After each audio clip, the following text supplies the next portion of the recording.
Hello, and welcome to Cellular Powerhouse. This game, in a lot of ways, is much bigger than any of the other games that I've made and published and produced. So, how do we set the game up first and foremost? Well, depending on your player count, you're going to get rid of some cards from the source deck of traits. Now, I know that that's a lot of jargon. Hopefully, it'll make sense throughout the video. So, I'll be referring to these as evolutions, these as adaptations, these as competitions, and these, of course, as traits. So when setting up for a 2-player game, you're going to get rid of about half the traits. If you're setting up for a 3-player game, you're going to set and get rid of about a quarter of the traits. And in a 4-player game, you're playing with all of them. Now, in addition to that setup with these, there's also more setup if you want an advanced version where you can distribute these starting genome cards, which give special advantages to one specific player. A little bit of asymmetry, if that's what you would like. But to start off with, we're just going to be covering the base version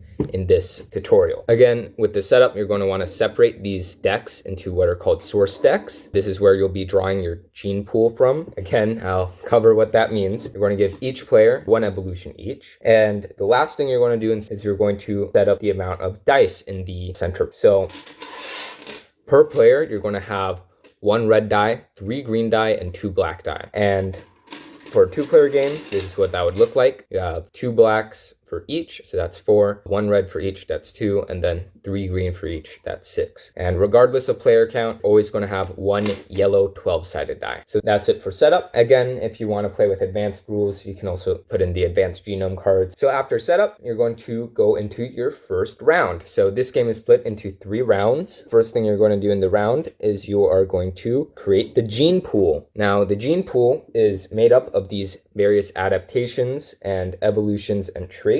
Per player, you're going to have 10 trait cards, and you're going to have 5 adaptations and 5 evolution. Now, this is what that would look like, again, for 1 player. You're going to do this for each player, so there's going to be an additional these. This for 1 player, this for another player. What you're going to do is you're going to go ahead and shuffle these decks together, and this is what makes up our gene pool. We're also going to add 1 competition card face up for everyone to see. And now each player draws 8 cards from this gene pool. And that is the setup for the round. So now, once players are done setting up the round, we will go ahead and do the drafting phase of the round. Each player will draft simultaneously. Now, I can't act as 2 players at once, so I'm just going to go ahead and take the perspective of the player on our left. So the first thing we can do when we draft is we can decide, do we want to draw this center card? And you know what? For sake of demonstration, I will. So I'll go ahead and draw the center card, again, from the gene pool. Not from any of the source decks on the side. Those are only really used for building the gene pool. But regardless, next thing we'll do is, because we took a card from the center, we're going to go ahead and take a look at our hand, and we're going to be like, all right, I want this one to be removed from the game.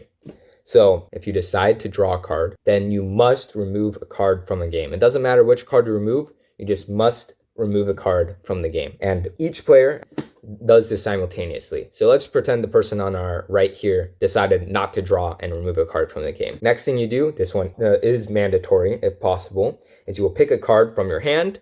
Let's say this one. And once all players have picked a card in their hand, they will go ahead and reveal it at the same time. And they will do any draft effects that may happen. So, for example, the one on our left here is Cilia. And when drafted, you get to take 4 green dice from the center. That's what these little triangles represent. They represent green dice. So we're going to go ahead and take 4 green dice from the center and place it in front of our player. This represents our microbe. So now we have 4 dice in our microbe. The player on our right here, they also have a when drafted effect. It says, place this into convergence. Now, what is convergence? That is this center part here. The center is important and is very central to the game. So essentially, any cards that are in what's called convergence or in the center are shared by all players. So all players now have access to this evolution. Let's say if this trait was in convergence, everyone now has access to that trait. Or if there was an adaptation in the center, then all players are treated as having that card in front of them inside of their own microbe. Next up is you may give away a mutation to another player in order to steal one of the cards in their microbes. So for example, let's say the person on our right here, they're going to go ahead and give their mutation to the person on our left. And because they did that, they're able to take a card from this person's microbe and give it to themselves. Then all players must pass their hand to the player on their left. So we're going to go ahead and give this guy to here and this guy back to here. The last thing you do in a draft is if no one has any cards in their hand, you just end the drafting phase. But you will continue to draft until all hands are empty. There are situations where some people will still have cards while others don't. And that's because of these special drafting abilities, which can change the compositions of hands. So just to recap, this is the drafting phase. First and foremost, you may draw a card from the center deck. If you do, you must remove a card from your hand from the game. Next, you pick a card in your hand to keep in front of you. Once both players have made their selection, they will reveal it at the same time and place it in front of themselves. Then any draft effects, in this case there are no draft effects for either of these evolutions, but should there be a draft effect like with Cilia or with this evolution here, then the draft effects will occur. Then you may give one of your mutations away to another player, and if you do, you may steal a card from them. And then each player passes their hand of cards to the person on their left, and then if by the end of all of this there are no cards in any player's hands, then that is the end of the drafting phase and you stop there. If there are still cards in any player's hands, then you continue to draft. Now there are some extra rules to the drafting phase. For example, it may seem counterintuitive, but you can use a mutation, give it to someone, and then take a card from Convergence and put it in front of yourself. Because again, every card in Convergence is considered in front of every other player. Another interesting thing that may occur when you're playing this game, because this game is built around the idea of scarcity. So, for example, if both players reveal the Golgi apparatus, this creates a scarcity problem because there are simply not enough dice in the center to give away to these people, right? So, for example, the player on the left, they're going to play Golgi apparatus. What happens? They take 3 black dice from the center. But at the same time, the player on the right is also going to try and take 3 dice from the center. Well, shoot, what do? Well, if you have to take something while someone else is also taking something and you want it equally. For example, this can even happen when you're drawing cards. Like if I want this evolution, you want this evolution, then that can cause a scarcity problem. But in this case, again, let's just stick to what's happening here. Both players want 3 of the 4 black dice in the center. This causes a scarcity issue. Scarcity is resolved by rolling dice. Now, normally, for example, our player on the left here, as they played Cilia a while ago, let's just pretend that they did continue to play that. Let's say the player on our right here also has some dice. Let's say they have a red die. Now, what happens in a scarcity roll is that the players will go ahead and choose secretly some dice to roll. So whenever you roll dice, you're going to choose your dice secretly. You're going to keep these in your hand and you're going to be like, okay, I want to roll these 3 dice. And then my opponent here will say, yeah, I'll roll this 1 die.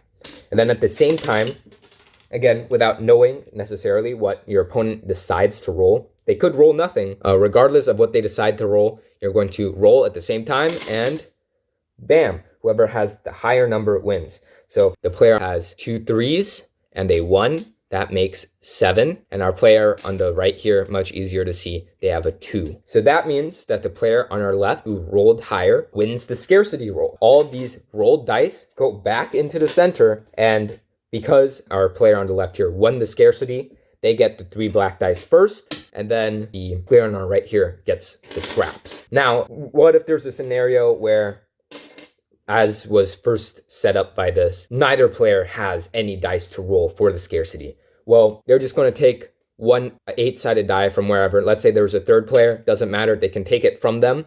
Afterwards, they'll return it back. But you're just going to roll it, and you're just going to see, okay, this guy got 2, this guy got 1. Okay, they're going to win the scarcity. And then, again, if there was a third player that you're taking the red dice from, you just give it back to them, and then the other die just goes back to wherever it was supposed to be. So that's how you manage scarcity. Recap, you use any dice you already gathered, and you may roll them. And again, whenever you roll dice, no matter when you roll dice, whenever you do, you secretly choose dice from what you have. You don't have to roll any of them, but you do have to choose what you're going to roll. Your opponent's going to do the same. Let's say I choose to roll nothing. They chose to roll one thing. You roll at the same time. 1 beats 0. So they win the scarcity. They get the dice. And again, whenever you roll dice, all dice that are rolled go back into the center. So you want to be a little bit careful with that. So that is scarcity. One more thing with these traits, the idea of race conditions. So at the same time, these two are revealed, endoplasmic reticulum and Golgi apparatus. Now, what endoplasmic reticulum does is it takes 2 dice from any other microbe. Let's say this guy had 2 dice. They're going to go ahead and take those dice and return them to the center. While the person on our right here, the Golgi apparatus, they get to take 3 dice from the center. Now, those of you keen may realize that this does cause, as I call it, a race condition, where if this guy were to go first, they take 3 dice from the center, and then this guy were to go, then this person would only get 1 dice. But if it were the other way around, and this person on the left were to go first, they take 2 dice from the person on the right, there is no dice to take, so nothing happens. And then the person with the Golgi apparatus takes 3 dice, and shoot, why are these options different? Well, I'm just going to go through what I call transitionary effects. So any dice or cards or whatever that are attained through draft effects are considered in transition. These are basically in states that they can't be affected. So Golgi apparatus here, they're going to get 3 dice by the end of the draft phase, and this person's going to take 2 dice from someone by the end of the draft phase. But there's no one to take from because these 3 dice are in transition. They aren't actually owned by this person yet. They will be owned by them, but currently they are not. So once all draft effects have resolved, now these dice in transition will move to the Golgi apparatus, to the person's microbe, and this effect would have already been considered resolved. And let's put this in another perspective. Let's say this person already has 4 black die, and then both are revealed. Now, when the endoplasmic reticulum occurs, these 2 dice are put in transition into the center, while the Golgi apparatus can't take any dice from the center since there's none there. So these dice do not go in transition back. Instead, at the end of the draft phase, this is what it would look like. So hopefully that makes sense. Again, that's race conditions. So 2 separate ideas, but scarcity and race conditions are very vital to this game's core. The next step in the round after drafting is competition. So that's what this competition card here is for. So throughout the round, you'll be gathering, some dice through these different draft effects. So let's just pretend that this is the way that it was split. So now players are going to compete. Now the competition here is cautious and rational. So we're going to try and compete to see who is the most cautious and who is the most rational. So each player is going to go ahead and roll 2 dice. Now, as covered in scarcity, when you roll dice, you choose secretly what you're going to roll. So let's say our player on the right here is going to choose these 2 dice, and the player on the left here is going to secretly choose these 2 dice. Then they're going to, of course, roll them. So let's see what was attained here. The player on our left here has a total value of 15, and the player on our right here has a total value of 7. Unfortunate. Next step of this cautious and rational round is each player is going to roll up to 4 dice. Now, the previous step was you must roll 2 dice. It doesn't matter what dice you roll, you must roll 2. If you don't have enough, you just roll what you can.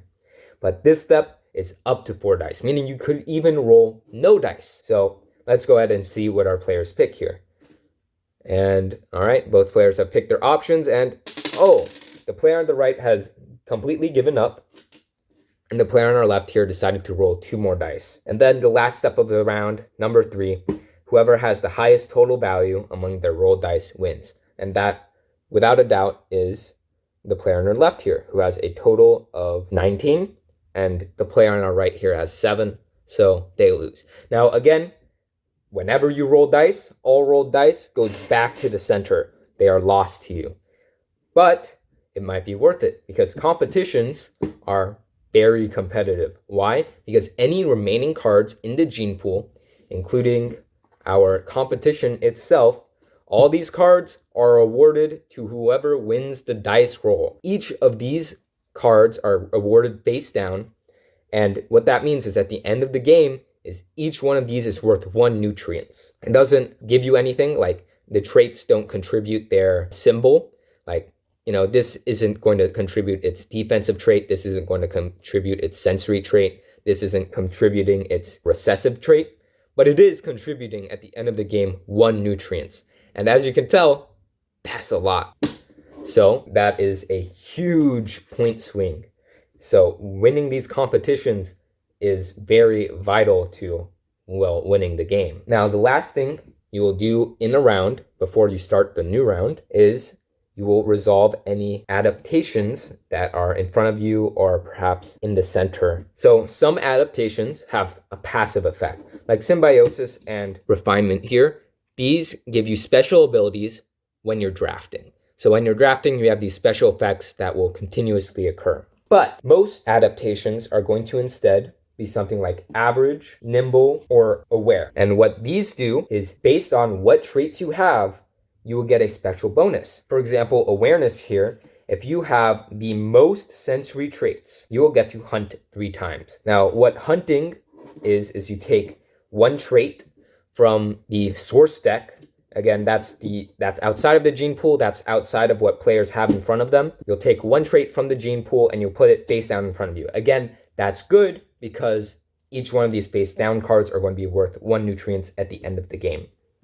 So you're going to go ahead and hunt 3 times if you have the most sensory. Average, if you have the least recessive, then you have to converge a card from your microbe. So like you would have to give away a card, boom, into the center. Now, if there's a tie for something, neither player gets what's at stake. So since neither player has the least amount of recessive, neither player has to converge a card. And then nimble, if you have the least amount of defensive, then you get to hunt 3 times. Again, both players have the same amount of defensive in this case, so this player does not get any bonus. And that's pretty much it. I do want to clarify, if this person were to have a defensive trait and they had this adaptation, if you have the least defensive, hunt 3 times, well, guess what? This person doesn't get to hunt 3 times because this adaptation belongs to this player. It's in this player's microbe.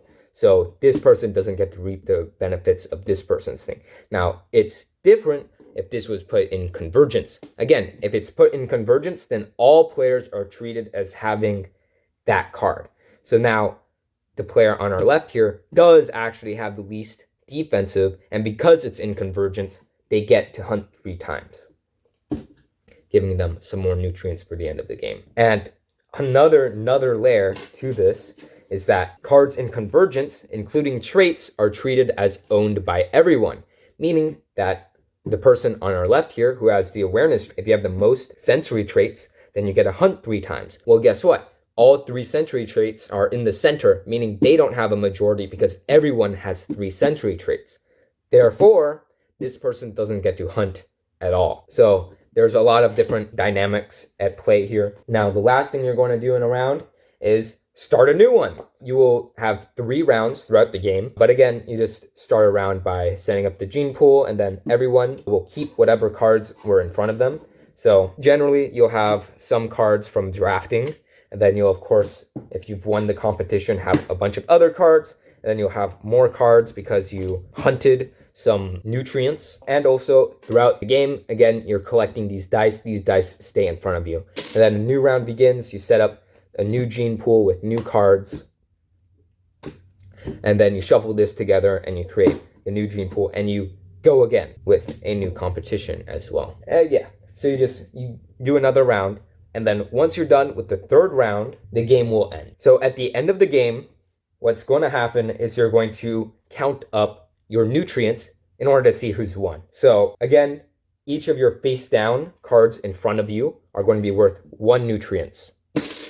Each of your mutations, things that you've kept or that you've gotten from other players, are going to be worth 5 nutrients. These are worth quite a lot, but stealing is also worth quite a lot. So each of these are worth 5 nutrients. Then the last thing you will calculate is your evolutions. Evolutions are somewhat similar to adaptations, except for the fact that they are at the end of the game.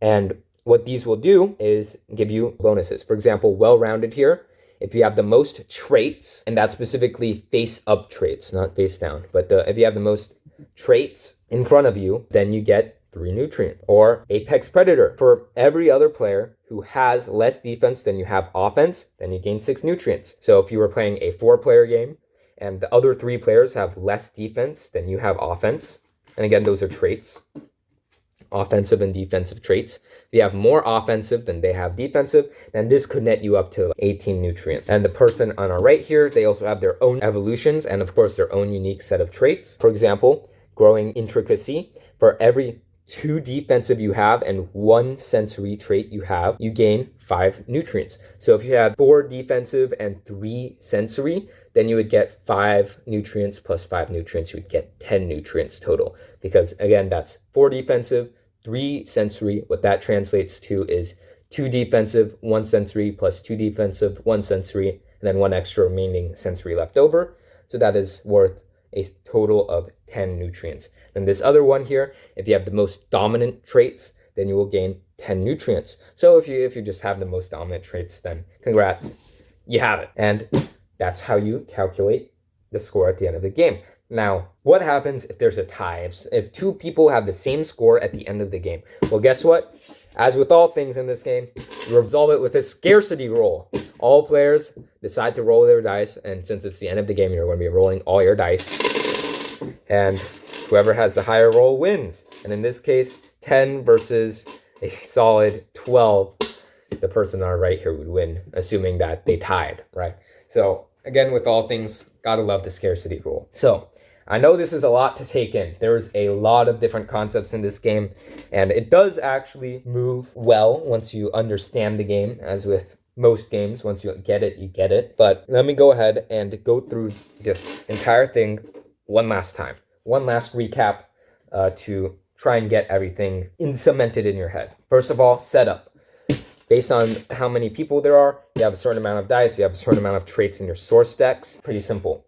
Next up, you're going to start with the rounds. How do rounds work? You're going to set up the gene pool. The gene pool consists of 10 traits, 5 evolutions, and 5 adaptations per player. So in a 2-player, that's 20 traits, 10 adaptations, and 10 evolutions. And you're going to go ahead and shuffle them together. And this makes your gene pool. And you're going to get a new competition for the round. Then each player is going to draw 8 cards from the gene pool. And then players will draft simultaneously. And again, the way you draft is you may draw a card from the center gene pool. And again, if you do this, you're reducing the amount of cards that you will be awarded for winning the competition. So if you think you can win the competition, you're going to want to not really do this step, but having more options is generally a good idea. So what you're going to do is, if you want, you can take a card from the center, and should you do so, you're going to remove one of your cards from the game. Next up is you have to pick a card from your hand and you reveal it and put it in front of your microbe, activating any draft effects that may occur. So person on the right here is going to get 2 red dice. And then once you're done with that, you may steal stuff. So for example, the player on the right here might be like, hey, give me that. Boom.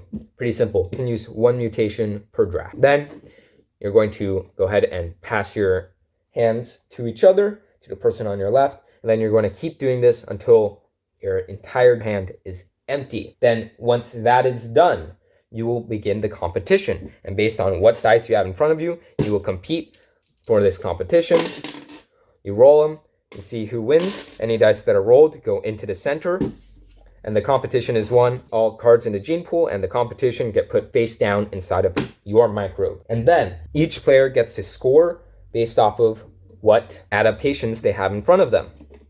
Based on their adaptations, they may get to hunt cards, which was taking cards from the trait source pool and putting them face down in your microbe. Again, these are just worth nutrients at the end of the game. They don't actually contribute their face. Then the last thing you do is you start a new round. If all 3 rounds have passed, if that is the case, then it is the end of the game. Each of these face down cards are worth 1 nutrients. Each of these mutations are worth 5 nutrients.